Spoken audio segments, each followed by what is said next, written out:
Today I want to tell you about my recent fuck-up. First of all, the place I'm talking about did everything perfectly. They're not to blame at all. It was completely my fault.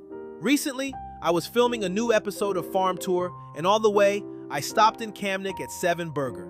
I decided to order using the self-service kiosk, but the sun was shining so bright that the screen was almost impossible to see. I kept going anyway, and accidentally ordered my burger rare.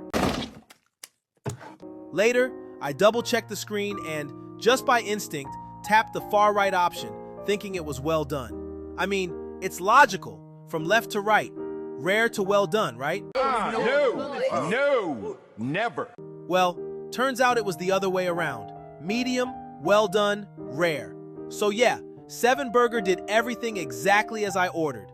Even the rare burger was actually delicious, but I'll definitely be back to get my well done, extra spicy burger this time. I'll be back.